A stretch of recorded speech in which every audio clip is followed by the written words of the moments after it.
Masih di Kecamatan Rejotangan, Kabupaten Tulungagung, juga terdapat potensi ekonomi kreatif. Yang kami jadikan jujukan saat ini adalah pembuatan gerabah tradisional.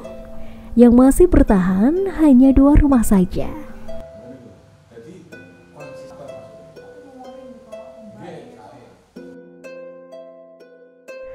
Selain peninggalan sejarah yang ada di Kecamatan Rejotangan, Kabupaten Tulungagung, di sini juga terdapat potensi ekonomi kreatif, salah satunya pembuatan gerabah tradisional. Yuk, mari kita lihat seperti apa proses pembuatannya.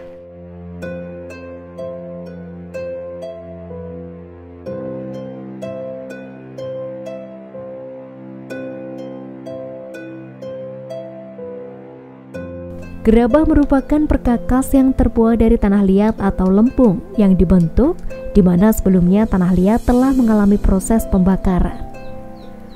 Gerabah sebagai suatu hasil seni dan teknologi untuk menghasilkan barang yang telah dikenal sejak zaman prasejarah dan biasanya digunakan sebagai alat rumah tangga atau perkakas. Bahan baku tanah liat biasanya diambil dari pegunungan. Menurut pengrajin gerabah, tanah liat terbaik adalah tanah liat yang berasal dari lapisan dalam tanah yang terletak di pinggir bukit-bukit kecil.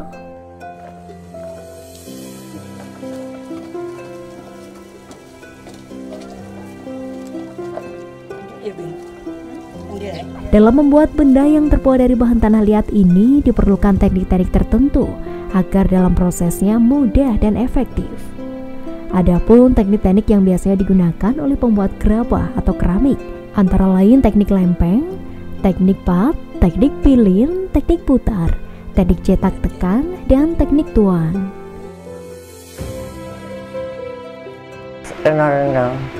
Maron nggih anu. Iker-iker niku damel pawonan ya. Oh, damel pawon. Nggih, bunter niku dipotong tengah. Disek diles, diulik-ulik dik, badilus-ulik diles, dituki pasir. Dilet karo pasir dik. Dipepe 2 dina, terus dibakar 2 jam mateng. Gerabah adalah kerajinan yang telah diproduksi secara turun-temurun selama beberapa periode. Jika ditelaah, fungsi gerabah yang paling penting, baik di masa sekarang maupun di masa lalu, adalah penggunaannya sebagai wadah, terutama untuk penyimpanan, persiapan, pergerakan, dan penyajian makanan.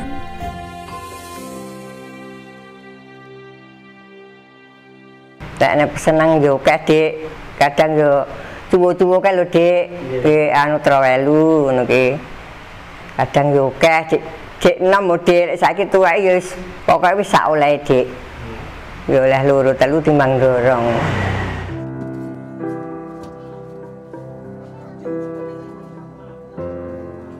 Gerabah setelah dibentuk dengan tangan dan permukaannya dihaluskan menggunakan sepotong bambu atau kayu dan sebilah sabit hingga pori-pori permukaan gerabah benar-benar halus, kemudian jadilah seperti ini.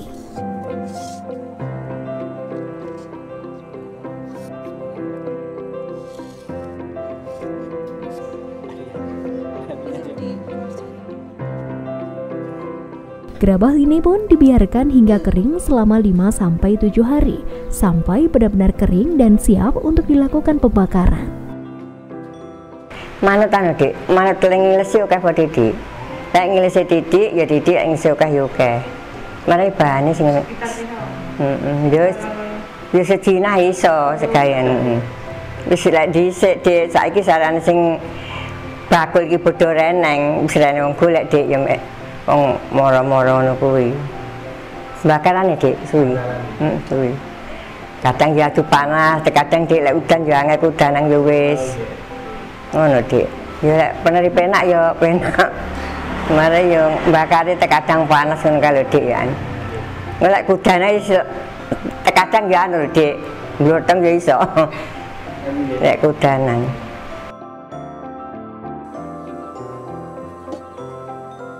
Dan inilah hasil gerabah yang sudah dilakukan pembakaran tahapan proses finishing. Meskipun di era modern saat ini, namun penjualan gerabah milik Kartini, warga Desa Tugu, Kecamatan Rejotangan, Tulungagung masih tinggi. Karena masih banyak masyarakat yang membutuhkan peralatan tradisional untuk melengkapi kebutuhannya. Dan harganya pun juga tidak mahal, sekitar 20 hingga 50 ribu rupiah.